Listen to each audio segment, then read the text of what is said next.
اور جلسہ اس لیے بھی ہوتا ہے کہ پورے بکھرے ہوئے لوگوں کو جوڑ دیا جائے. سال میں ایک بار ہی صحیح، لیکن قاری صاحب قبلہ دوڑ بھاگ کرتے اور وہ سیدھے آ کر مجھے حضرت معین المشائخ کا حکم سناتے. جہاں بھی ہوں جیسے بھی ہوں یہاں حاضر ہو ہی جاتا.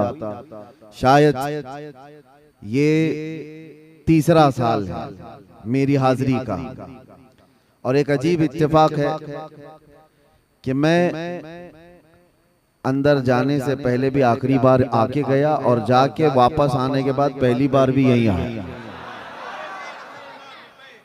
یہ جلسہ مس نہیں ہوا. بہت ساری چیزیں 8 ساڑھے 8 مہینے کے اندر ادھر ادھر ہو گئی تھی، لیکن ہر سال برابر وقت پر یہ ہوتا آیا. اس کار خیر کو جنہوں نے شروع کیا، اللہ تبارک و تعالیٰ اس کا اجر عطا فرمائے. میرے آقا صلی اللہ تعالیٰ علیہ وسلم نے ارشاد فرمایا، من سن سنتن حسنتن، جس نے کسی نئے طریقے کو ایجاد کیا، فَلَهُ أَجْرُهَا، اس کو اس کا اجر ملے گا.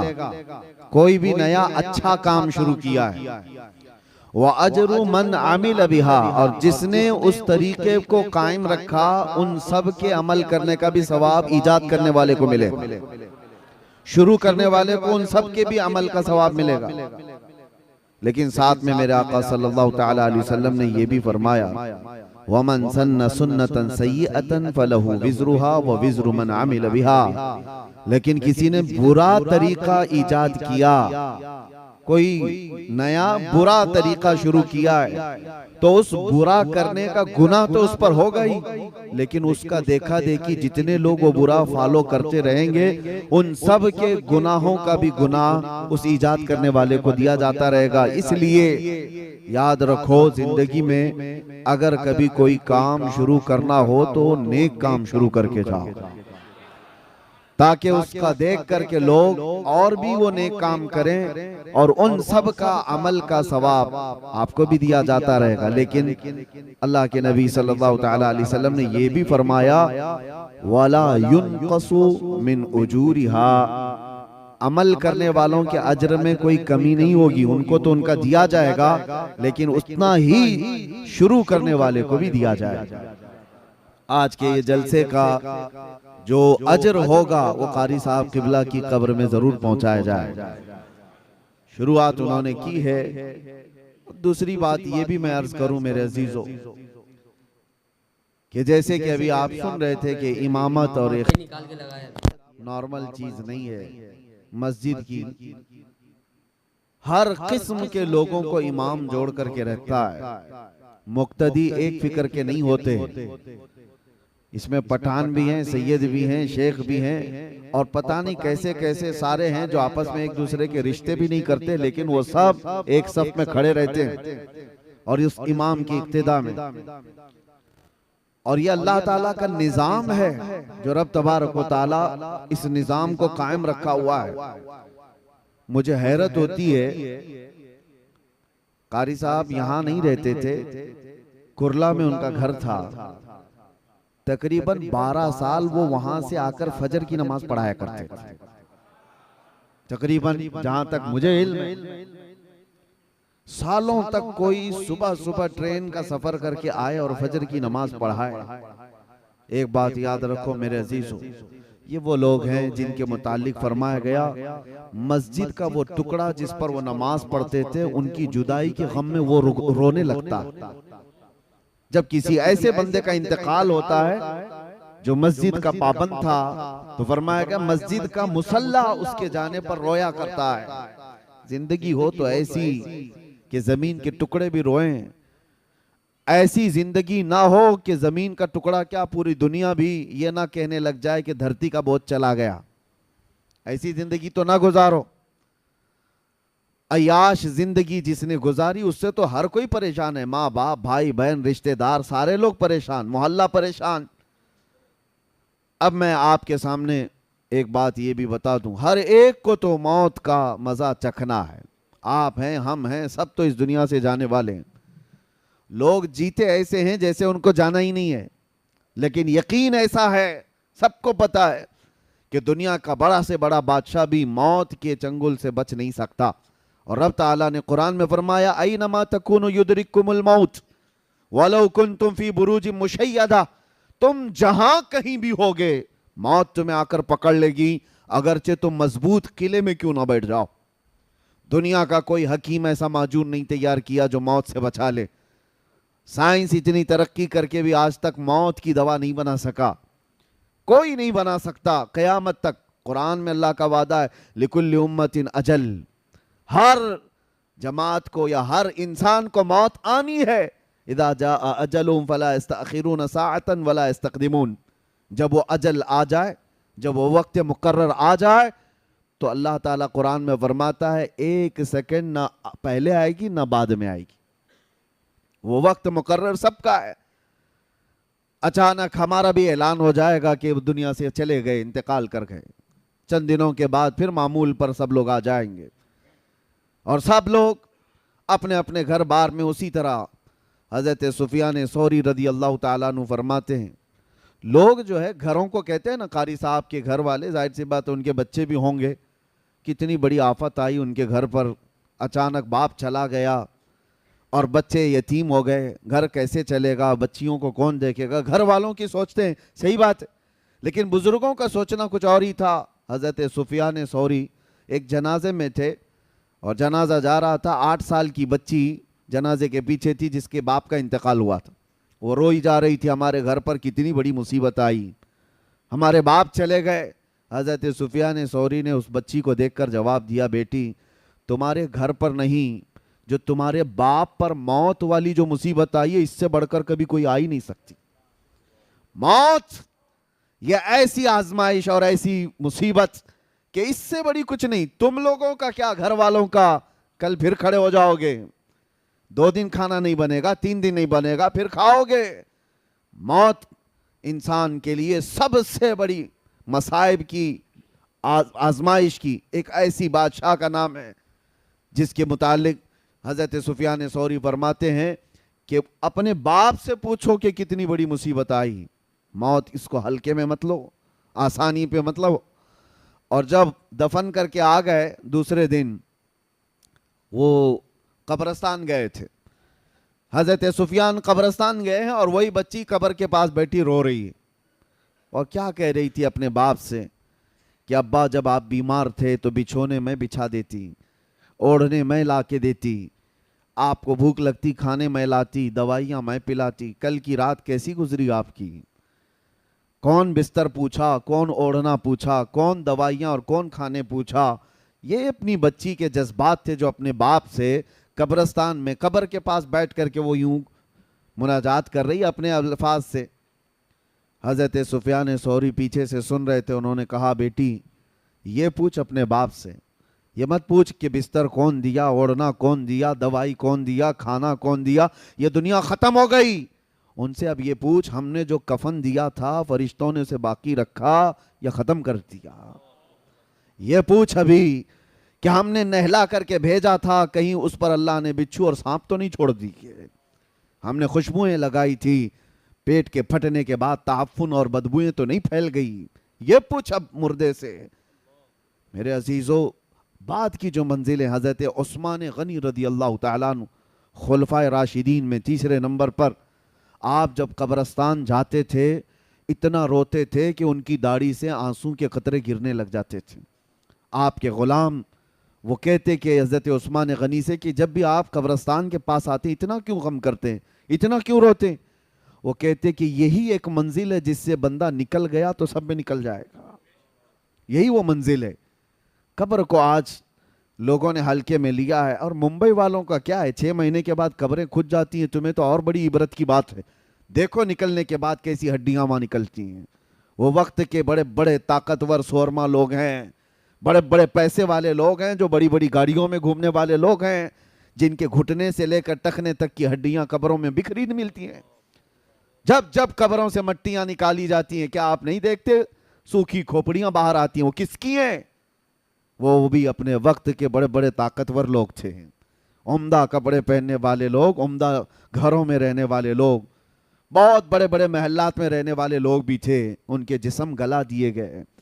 سب ختم ہو گیا۔ رسول کریم صلی اللہ تعالیٰ علیہ وسلم نے حضرت ابو ہریرہ کو دکھا کر کے فرمایا تھا، ایک گڑھے کے پاس جہاں مردوں کی بہت ساری ہڈیاں پڑی تھیں، میرے آقا صلی اللہ علیہ وسلم نے فرمایا کہ ابو ہریرہ جانتے ہو یہ وہ لوگ ہیں جو عمدہ سواریوں پر سواری کیا کرتے تھے، بہت عمدہ لباس میں گھوما کرتے اور ان کے کھانے بڑے عمدہ تھے، لیکن آج یہ تعفن کا شکار ہیں، کیڑوں کی غذا بنا دیے گئے۔ یہ انسان کو یہ باتیں اس لیے بتائی جاتی ہیں، اور خاص طور پر آپ سب کو میرے عزیزوں مسلمانوں کو، کہ جب بندے کو اپنا آخری سفر یاد ہوتا ہے تو غرور اور گھمنڈ میں کبھی نہیں آنا۔ جب اپنے انجام معلوم ہوتے ہیں تو کسی سے کیا لڑائیاں جھگڑے، جا کر کے دیکھو وہ قبرستانوں میں جن کے 40 سال سے باتیں بند تھی، اب تو وہ قریب میں پڑے ہوئے ہیں ایک دوسرے کے، وہاں کوئی جھگڑے نہیں ہیں، کسی کی آواز نہیں آتی قبروں کے پاس، یہاں پڑوسیوں کے روز جھگڑوں کی آوازیں۔ یہ اندازہ کر لو کہ جانے کے بعد خاموش سالوں نہیں صدیوں تک شاید سونا پڑ جائے۔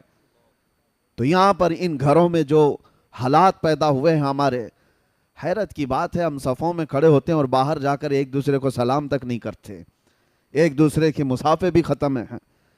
یہ جو نفرتوں کی دیواریں ہیں، انسان کو اگر اپنا آخری مقام معلوم ہو کہ سب چھوڑ کر کے تو جانا ہے مجھے۔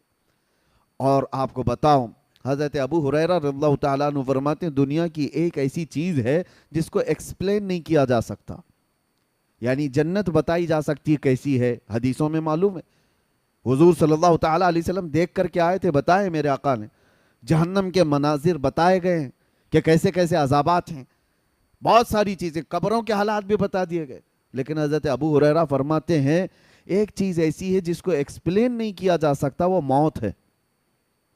وہ کیسے انداز میں آتی ہے؟ کیونکہ جس نے چکھ لیا وہ بتانے کے لیے آیا نہیں،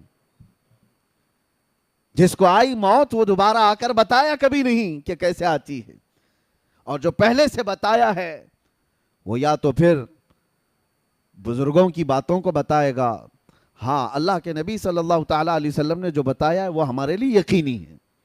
سنیے، موت کے سلسلے میں اس لیے میں عرض کر رہا ہوں کہ قاری صاحب قبلہ کو ان کی جو موت ہے، کچھ ایسی موتیں ہیں جو شوق لگا دیتی ہیں۔ ویسے تو ایک شاعر نے بہت خوب کہا ہے، موت اس کی جس کا کرے زمانہ افسوس، یوں تو یہاں آئے ہیں سبھی مرنے کے لیے۔ آئے تو سب ہیں مرنے کے لیے، لیکن کچھ موتیں ایسی ہیں جو ہلا دیتی ہیں، آدمی کو سوچ و بچار پر مجبور کر دیتی ہیں۔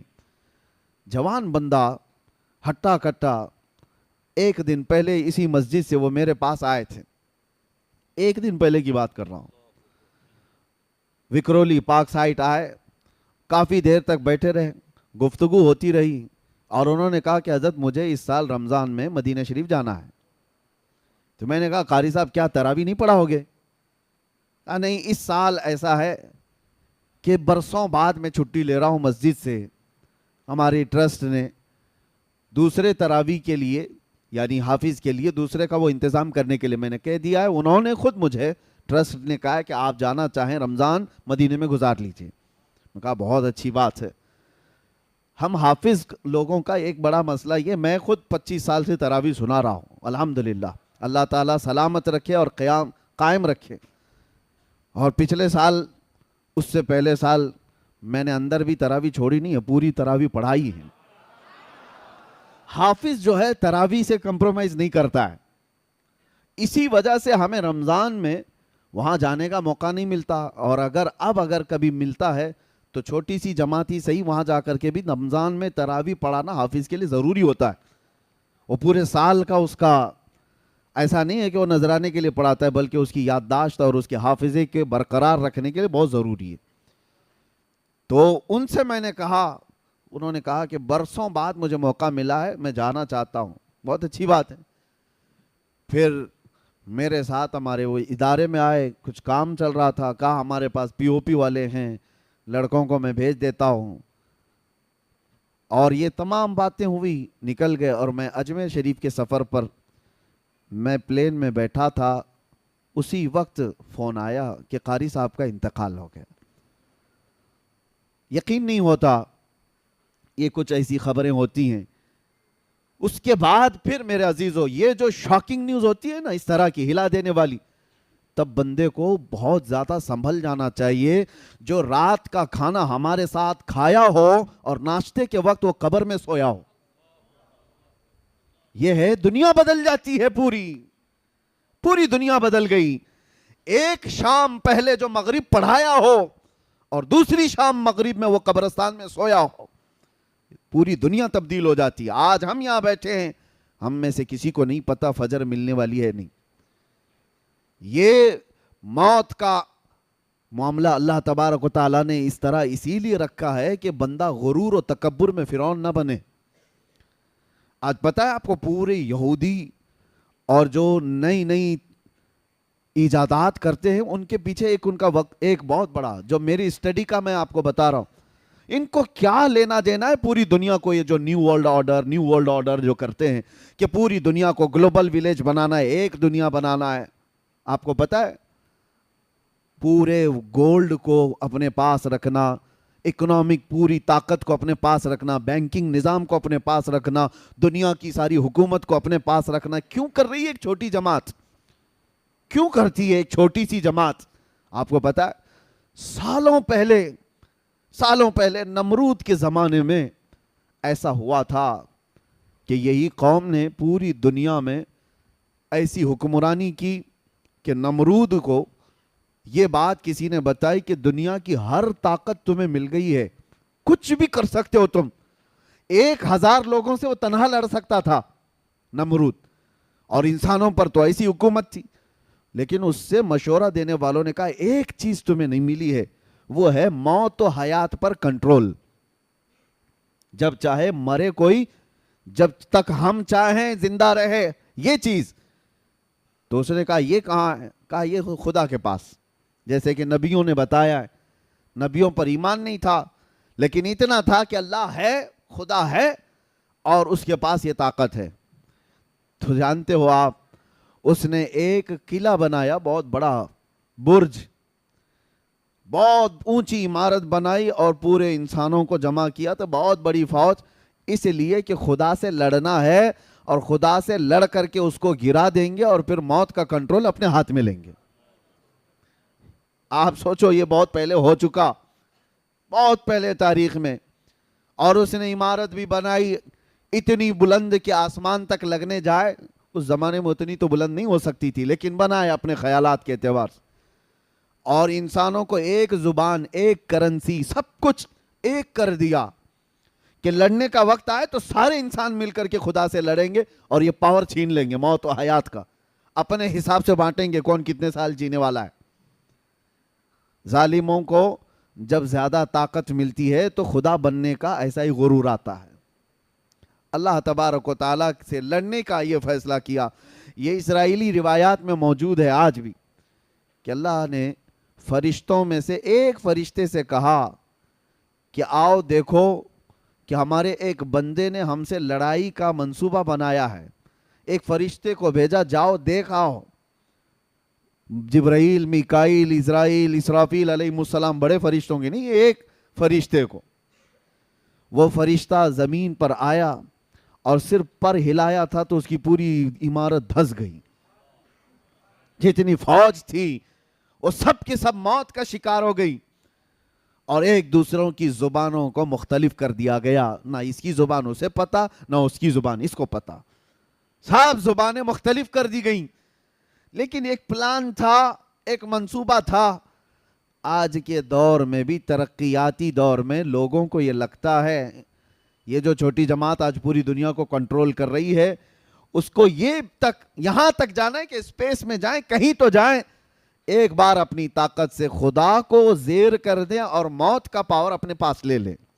اور قرآن میں رب تعالیٰ نے یہ فرمایا ہے لَن يَخْلُقُوا ذُبَابًا وَلَوِ اجْتَمَعُوا لَهُ, تم سارے انسان مل کر کے ایک مکھی بھی نہیں پیدا کر سکتے, اور مکھی اگر مر جائے تو اسے زندہ بھی نہیں کر سکتے. ضعف الطالب والمطلوب, قرآن میں اللہ نے فرمایا کتنی کمزور ہے تمہاری طاقت. اسی لیے میرے عزیزوں, موت کا ذکر ہم اس لیے کرتے ہیں کہ ہمیں ہماری کمزوری پتہ چلے, ہمیں ہماری حیثیت معلوم ہو, ہم کتنی حیثیت کے ہیں. ایک ٹھوکر لگنے پر موت آ سکتی ہے, اور کبھی کبھار بلڈنگوں سے گرنے والا بھی بچ جاتا ہے. یہ سارا نظام قدرت ہے اللہ تعالیٰ کی طرف سے ہے۔ اور موت اچھی اور بری کیا ہوتی ہے؟ اچھی اور بری کیا ہے؟ مصلی پر امامت کرتے ہوئے موت آئی، بظاہر بہت اچھی موت ہے۔ اور اگر کوئی ایکسیڈنٹ میں مر گیا، 40 ٹکڑوں میں ہو گیا، بہت بری موت لوگوں کے ذہن میں۔ یہ کورونا میں مرنے والوں کو لوگ بیچارے یہی سمجھتے تھے کہ کیا موت ہے بیچاری، 4 لوگ اٹھا نہیں پاتے، ریپ کر دیتے ہیں پلاسٹک میں، اور 4 لوگوں کی نماز پہ اس کو تو دفن کر دیا جاتا ہے، ایسی موت ہے ویسی نہ۔ مرنے کے انداز کو دیکھ کر کے موت کو اچھی اور بری آپ کنسیڈر نہیں کر سکتے۔ ایک بات آپ کو میں بتاؤں، موت اچھی کون سی ہے اور بری کون سی ہے؟ اور جنازے دیکھ کر کے بھی نہیں۔ جنازے پھولوں سے سج جائیں، لد جائیں، ہزاروں کی بھیڑ ہو جائے، یہ بھی معیار نہیں، کسوٹی نہیں اچھی اور بری موت کا۔ اچھی اور بری موت کیا ہے؟ اگر غریب آدمی تنہا بھی مر گیا ہو، ایمان پہ مرا ہو تو سب سے اچھی موت ہے۔ عشق رسول پہ گیا ہے تو سب سے اچھی موت ہے، اور لاکھوں کی بھیڑ میں کفر پہ مرا ہے تو سب سے بری موت ہے۔ بھیڑ لاکھوں کی ہو اور کفر پہ موت آئی ہے تو وہ سب سے بری موت ہے۔ اور ایمان پہ مراؤ، ایکسیڈنٹ ہوا ہو، 40 ٹکڑوں میں بدل گیا ہو، اسے چیل کوے کھا گیا ہو، شیر کھا گیا ہو، آگ جلا دی ہو، پانی نے نگل لیا ہو، کچھ بھی ہوا ہو، ایمان پہ مرا ہے تو اچھی ہی موت مرا ہے۔ یہ بات یاد رکھیں آپ، ایمان پہ مرا ہو، عشق رسول کے ساتھ گیا ہو، وہ اچھی موت ہے۔ اور باقی اگر ایمان نہیں تھا مرنے کے وقت، پھر چاہے جتنے جلسے جلوس ہو جائے اس کے، وہ کوئی اچھی موت نہیں۔ اسی طرح سے یہ بھی کہا گیا ہے، مدینے میں مرنے کی تمنا سب کی ہوتی ہے، لیکن مدینے میں مرنے کے بعد جو فضیلت ہے مدینے میں مرنے والے کی، وہ ایمان کے ساتھ مرے تو فضیلت ہے۔ ورنہ منافقین کو جنت البقیع سے نکال کر پھینک دیا جاتا ہے۔ یہ بھی بات یاد رکھو آپ، ایمان کی حالت میں جو دنیا سے گیا اور مدینے میں مرا ہے، ارے اس کے کیا کہنے ہیں؟ ارے وہ قیامت کے دن مومنین کی شفاعت کرے گا۔ میرے آقا صلی اللہ تعالیٰ علیہ وسلم نے فرمایا، جنت البقیع کے اس قبرستان سے 70,000 لوگ ایسے نکلیں گے قیامت کے دن، جن میں سے ہر میت 70,000 کی شفاعت کرے گی۔ وہ فضیلت ہے ان کے لیے، لیکن وہ ایمان کے ساتھ گیا ہو، عشق رسول کے ساتھ گیا ہو۔ اور اسی لیے ہم تمنا بھی کرتے اللہ تعالیٰ، اللہم ارزقنا شہادتاً فی سبیلک و موتاً فی بلد حبیبک، اے اللہ تیرے راستے میں ہمیں شہادت عطا فرما اور تیرے نبی کے شہر میں موت عطا فرما۔ اچھا، ایک صاحب نے مجھ سے سوال کیا تھا کہ شہادت کی بھی طلب کرتے ہیں اور موت مدینے میں بھی، تو اس کا مطلب ہے جنگ ہونا چاہیے مدینے میں؟ جنگ ہوگی، لوگ ماریں گے تب شہید ہوں گے۔ مدینے میں جنگ ہوگی، آپ لڑیں گے، آپ کو مارا جائے گا، آپ شہید ہوں گے، تب مدینے میں موت ہوگی۔ دونوں چیزیں ایک ساتھ کیسے آئیں گی کہ اللہ تیرے راستے میں شہادت عطا کر اور موت مدینے میں عطا کر؟ اس کا مطلب جنگ مدینے میں ہونا چاہیے۔ سوال مجھ سے یہ کہا، لیکن میں آپ کو بتاتا ہوں میرے عزیزو، ہر شہادت جنگ سے ہی نہیں ہوتی۔ جو جنگ میں مر جائے صرف وہی شہید نہیں، وہ شہید حقیقی ہے، لیکن اللہ کے نبی صلی اللہ تعالیٰ علیہ وسلم نے شہید کی اور بھی اقسام بیان فرمائی ہیں۔ ہاں، جو ظلمن مارا گیا وہ بھی شہید ہے، لیکن کئی حادثے ایسے ہیں جس میں انتقال کیا ہوا وہ بھی شہید ہے۔ اور کتنی بڑی پیاری بات ہے، یہاں پر شہزادہ مصنع میاں موجود ہیں، اور حضور مصنع میاں رحمۃ اللہ تعالیٰ علیہ، جن کو یہ دعا کا مصداق کہا جا سکتا ہے کہ اللہ نے ان کو شہادت بھی عطا کی اور موت بھی مدینے میں عطا کی۔ دونوں چیزیں ملی ہیں۔ ایک ہے نیچرل ڈیتھ، طبعی موت ہوئی ہو، لیکن ایک ہے حادثاتی موت۔ کچھ حادثے ایسے ہیں جس پر اللہ کے رسول نے فرمایا اسے شہادت کا مقام ہے۔ تو شہید بھی ہوا ہو مدینے میں اور مدینے میں موت بھی ملی ہو، یہ بہت کم لوگوں کو ملتا ہے، بہت ریئر ہے۔ اللہ تبارک و تعالیٰ وہ قسمت ہمیں عطا فرمائے۔ میرے عزیزو، موت کا تذکرہ میں صرف آپ کے سامنے اس لیے کر رہا ہوں کہ یہ کسی کو وقت نہیں دیتی، کسی کو مہلت نہیں دیتی۔ اسی لیے آپ یہ مت سمجھنا کہ عمر ہو جائے گی، بعد میں بچے جوان ہوں گے تو میں داڑھی رکھ لوں گا، نماز کا پابند بن جاؤں گا۔ ارے 17 سال کے جنازے نہیں جاتے ہیں کیا؟ 18 سال کے جوانوں کے جنازے نہیں دیکھتے؟ بچوں کے بھی جنازے جاتے ہیں۔ موت کی کوئی عمر نہیں ہے۔ ہاں جس کو بڑھاپا مل گیا وہ نعمت ہے، سب کو نہیں ملتا بڑھاپا۔ بعض لوگ یہ کہتے ہیں نا، ارے بڈھا ہو گیا اب مسجد نہیں جائے گا تو اور کیا کرے گا، کام دھندا کیا ہے؟ تمہیں نہیں پتا ہر بوڑھا مسجد والا بھی نہیں ہوتا، اس کے لیے بھی فضل الہی ضروری ہے۔ ہر بوڑھا نہیں ہے مسجد کا۔ کتنے بوڑھے تو 80 سال کے ہو گئے ابھی روز بلیڈ مار رہے ہیں، ان کو ابھی جوان بننے کا شوق ہے روز۔ اور وہ بوڑھا جس کے بال سفید ہو گئے، حدیث پاک میں اللہ تعالیٰ فرماتا ہے، حدیث قدسی اللہ فرماتا ہے ایسے بوڑھے کو عذاب دینے میں مجھے حیا آتی ہے، جس کا بڑھاپا اسلام پہ ہوا ہو۔ لیکن یہ بڑھاپا سب کو نہیں ملتا کہ ہر کوئی بوڑھا ہو کے مرے گا، کتنے تو جوانی میں چلے گئے۔ قاری خورشید صاحب امامت کر رہے تھے، مشکل سے شاید ان کی 50 کے آس پاس کی عمر ہوگی، 48 سال کی عمر، جبکہ نظام یہ بتایا گیا 40 سال کے بعد جوانی شروع ہوتی پہلے۔ اور قرآن پاک میں جو اللہ تبارک و تعالیٰ نے فرمایا وَلَمَّا بَلَغَ أَشُدَّهُ، یعنی یہ جو شدت والی جوانی اس کو 40 سال کا گیا۔ آپ تمامی حضرات سے میں ایک بات یہ کہوں گا کہ موت کی کوئی عمر نہیں ہے، تو پھر کس بات کے انتظار میں ہو کہ کب کریں گے، کل کریں گے، پرسوں کریں گے؟ جو بات تمہیں بعد میں اچانک آنے والی ہے اس کے لیے پہلے سے تیار ہونا چاہیے۔ اپنے آپ کو اتنی اچھی حالت میں رکھو کہ کسی دن ملک الموت آئے تو ہاتھ پیر مار کر کے مہلت مانگنے والی نوبت نہ آئے کہ تھوڑا ٹائم مل جائے میں تسبیح پڑھ لوں، تھوڑا ٹائم مل جائے لوگوں کا کھایا ہوا واپس کر دوں، تھوڑا ٹائم مل جائے قضا نمازیں پوری کر لوں۔ ایسی حالت میں نہ آ جاؤ۔ اسی لیے ایک آپ کو میں بتا دوں، حدیث کا مفہوم ہے حاسبوا قبل ان تحاسبوا، اپنا حساب کمپلیٹ رکھو اس سے پہلے کہ تمہارا حساب پوچھا جائے۔ حساب اپنا کمپلیٹ رکھ لو اس سے پہلے کہ تمہارا حساب پوچھا جائے۔ اور موت سب کی ایک طرح کی بھی نہیں ہے۔ ایک بزرگ نے بڑی پیاری حکایت لکھی ہے کہ ایک بادشاہ سفر پر جا رہا تھا، شاہانہ کروفر ہے اور بہت سارے تفریح کے لیے نکلے ہوئی پوری جماعت ہے۔ اچانک راستے میں ایک فقیر آیا اور بادشاہ سے کہا بادشاہ سلامت، آپ سے مجھے کچھ بات کرنی ہے۔ بادشاہ نے کہا یہ میرے آرام کا وقت ہے، تفریح کا ہے، ابھی میں تو پکنک پہ جا رہا ہوں، کیا چاہیے تجھے بول۔ فقیر نے کہا نہیں نیچے اتر آؤ بگی سے، آپ سے مجھے بات کرنی ہے۔ بادشاہ نے کہا بڑا بدتمیز فقیر ہے یہ، بادشاہ کو اس کی بگی سے اتار رہا ہے۔ تو اس نے فوراً حکم دیا وزیروں کو پکڑو اس فقیر کو۔ فقیر نے اپنا جبہ ہوا کیا، کھولا اور اس کے بعد بادشاہ کو کھینچ کر نیچے اتارا اور کہا پہچان مجھے، میں ملک الموت اسرائیل ہوں، میں ملک الموت اسرائیل ہوں۔ بادشاہ اب وہ کپ کپانے لگ گیا، پوچھا کہ آپ کیوں آئے؟ کہا میں کیوں آتا ہوں تمہیں پتا ہے، روح لینے آیا ہوں۔ کہا اسی وقت؟ کہا اسی وقت۔ کہا اتنا وقت دے دیں کہ میں واپس چلا جاؤں یہ سفر کو ختم کر کے اور اپنی سلطنت کے سارے کام بیٹے کو سپرد کر دوں گا۔ کہا اتنا ٹائم نہیں ہے تیرے پاس، میں بہت جلدی، ابھی وقت کافی کم بچا ہے۔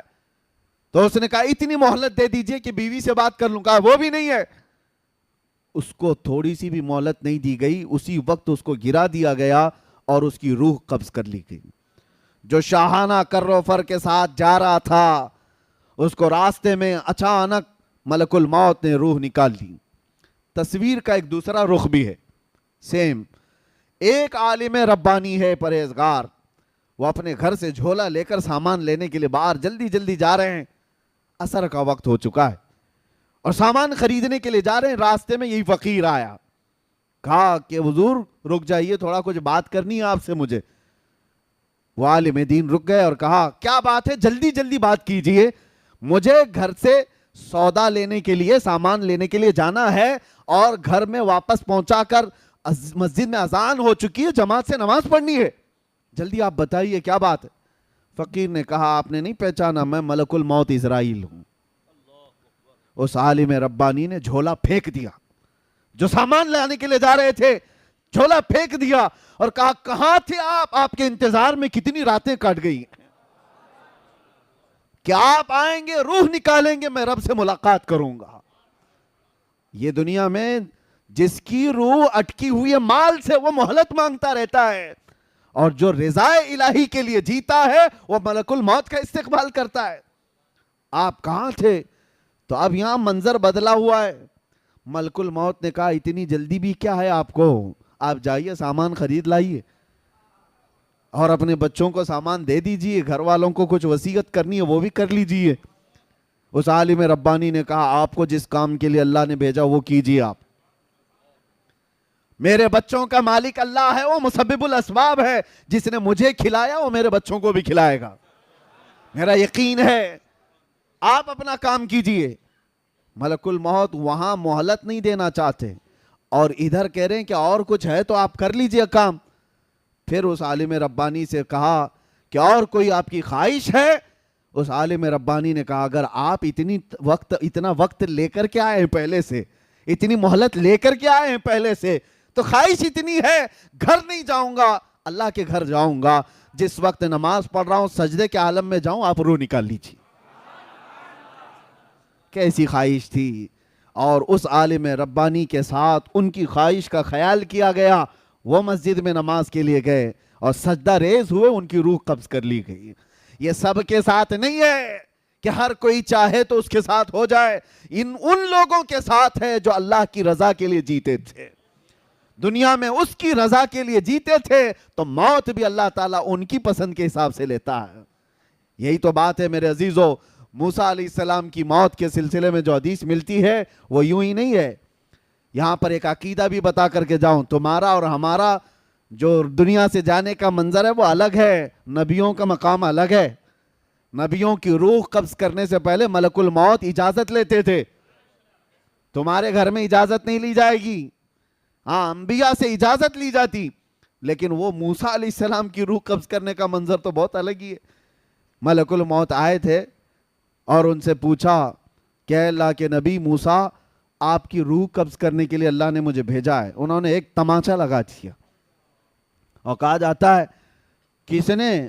موسیٰ پیغمبر نے ملک الموت کو، اور ان کی آنکھ باہر آئی، وہ واپس چلے گئے رب تعالیٰ کے حضور اور کہا اے اللہ تو نے کس کے پاس بھیجا؟ اس نے مار کر کے آنکھ باہر کر تھی۔ وہ پیغمبرانہ جلال تھا، کسی دوسرے کو کیا ملک الموت چھوڑ دیتے؟ اور کیا کسی کی ہمت تھی؟ یہاں یہ عقیدہ مجھے بتانا ہے، وہ خبیثوں کو سمجھنا چاہیے جو نبی کو اپنے برابر سمجھتے ہیں۔ کبھی آپ جو برابر کہتے ہیں بڑے بھائی کے طرح، ہماری طرح بشر تھے، تم بھی ملک الموت کو تھوڑا انگلی اٹھا کے دکھاؤ، پتہ چلے گا تم کو کہاں پہنچا دیا جائے گا۔ وہ نبی کی شان ہے، اللہ اپنے محبوبوں کو یہ طاقت دیا ہوا ہے۔ اللہ تعالیٰ نے نہیں فرمایا کہ نظام میں خلل ہو گیا، نہیں، رب تعالیٰ نے فرمایا اے اسرائیل جاؤ دوبارہ اور ایک گھنے بالوں والا بکرا لے کر جاؤ، اور ان سے کہو کہ اس بکرے کے جسم پر ہاتھ رکھیں، ان کے ہاتھ کے نیچے جتنے بال آئیں گے اتنی عمر ان کی بڑھا دی جائے گی، اتنی زندگی ان کو دی جائے گی۔ دوبارہ اسرائیل آئے اور موسیٰ علیہ السلام کے پاس بکرا پیش کیا، کہا آپ اس پہ ہاتھ رکھیے، آپ کے ہاتھ کے نیچے جتنے بال آئیں گے اتنی عمر آپ کی بڑھا دی جائے گی۔ دوسرا کوئی ہو تو کہتا ہے نا کہ 1 سال بڑھ گیا تو چلے ٹھیک ہے، 10 سال بڑھ جائیں گے ٹھیک ہے۔ موسیٰ علیہ السلام نے کہا ہٹ جاؤ، میں رب سے بات کرتا ہوں۔ اللہ کریم سے آپ نے کلام کیا اور کہا اے اللہ جب اتنے سال بھی گزر جائیں تب کیا ہوگا؟ رب نے فرمایا موت آئے گی، اس لیے کہ میرا وعدہ ہے کل نفس ذائقۃ الموت، ہر جان والی چیز کو موت کا مزہ چکھنا ہے۔ موسیٰ علیہ السلام کو اللہ نے کیا فرمایا؟ موت تو آئے گی، جتنے سال بھی ہوں گزر جائیں موت آئے گی۔ تب موسیٰ علیہ السلام نے کہا جب موت آنا ہی ہے تو اب کیا تب کیا؟ پھر اسرائیل سے کہا کہ مجھے بیت المقدس کے قریب کر دو، زمین کو لپیٹ دیا گیا، آپ کو دم زدن میں بیت المقدس کے قریب کر دیا گیا۔ وہاں پر ایک قبر کھودی جا رہی تھی، اس میں حضرت موسیٰ علیہ السلام لیٹے اور کہا اسرائیل سے کہ اب میری روح قبض کر لو۔ یہ شان ہے نبیوں کی کہ ہر ایک کی موت اس طرح سے نہیں آتی ہے، کچھ موتیں وہ ہیں، اسی لیے موت میں بھی درجات ہیں۔ موت میں درجات ہیں. ایک حضرت عمر فاروق رضی اللہ تعالیٰ عنہ سے مروی یہ بات ہے، آپ سے پوچھا گیا موت کے آنے کے انداز الگ الگ ہیں؟ آپ نے کہا ہاں. کہا کیسے؟ کہا مومن کی روح اور کافر کی روح نکالنے میں فرق ہے. ایک کافر کی اور ایک بدبخت کی، گنہگار کی روح ایسے نکالی جاتی ہے جیسے کانٹوں کی جھاڑی پر ریشم کا کپڑا ڈال کر کھینچو. ریشم کا کپڑا، سلک کا کپڑا ڈال کر کانٹوں کی جھاڑی پر جب کپڑا کھینچیں گے تو اس کے تار کس طرح نکلتے چلے جائیں گے. روح نکلنے کے وقت اس کو ایسا لگے گا ناخن سے اس کی روح نکالی جا رہی ہوگی، شدت کا درد ہوگا. اور پھر آپ سے پوچھا گیا مومن کی روح کیسے نکالی جاتی ہے؟ کہا ایسے جیسے میدے کے گندھے ہوئے آٹے میں بال پھنساؤ تو نکال لیا جاتا ہے.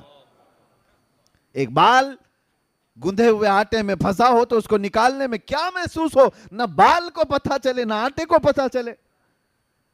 تو آپ کے ہاتھ میں ہے کس طرح دنیا سے جانا چاہتے ہو. قرآن میں اللہ نے فرمایا ہے یا ایتھا النفس المطمئنہ ارجعی الی ربک راضیۃ مرضیہ فادخلی فی عبادی وادخلی جنتی. کچھ وہ لوگ ہیں جن کے مرنے سے پہلے ان کے کانوں میں یہ آواز آتی ہے اے پاکیزہ جان کے مالک آ جا اپنے رب کی طرف خوشی خوشی. اللہ فرماتا ہے میرے بندوں میں شامل ہو جا، میری جنت میں داخل ہو جا. اور حدیث پاک میں ہے کچھ گنہگار ایسے ہیں جن کے مرنے سے پہلے کانوں میں آواز آتی ہے یا ایتھا النفس الخبیثہ، اے برے جان کے مالک اخرجی من الجسد الخبیث، گندے جسم سے نکل جا. اللہ کا یہ حکم ہوتا ہے گندے جسم سے نکل جا اور میرے بندوں سے دور ہو جا، جہنم میں داخل ہو جا.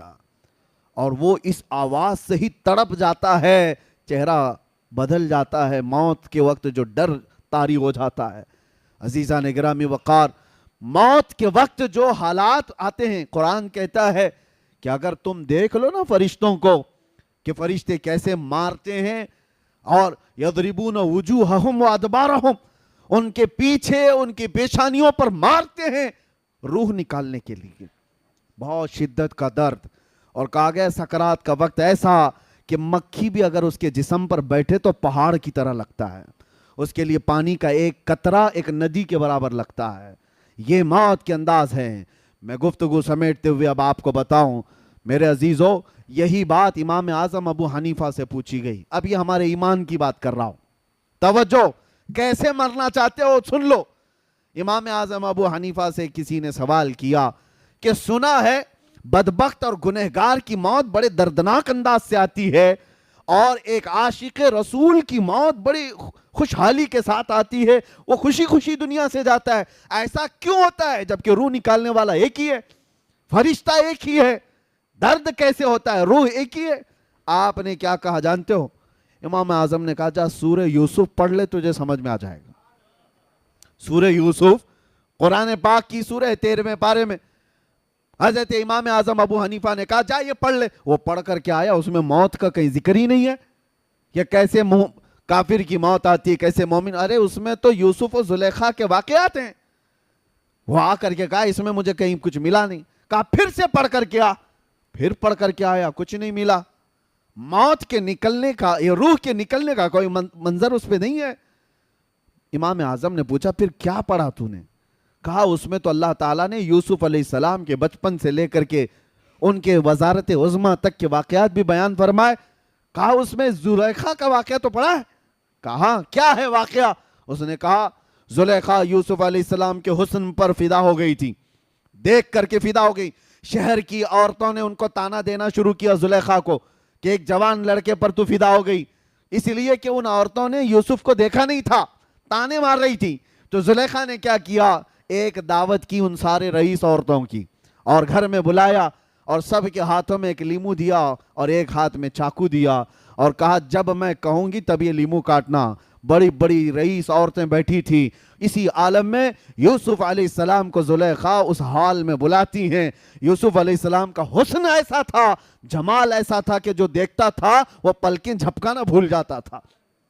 جیسے ہی یوسف علیہ السلام داخل ہوئے، ادھر سے زلیخا نے آواز دی کہ اپنے اپنے ہاتھوں میں موجود لیمو کاٹ دو. عورتیں یوسف علیہ السلام کو دیکھنے میں ایسے ماں ہو گئیں، مگن ہو گئیں کہ ان کے ہاتھوں سے لیمو گر گیا،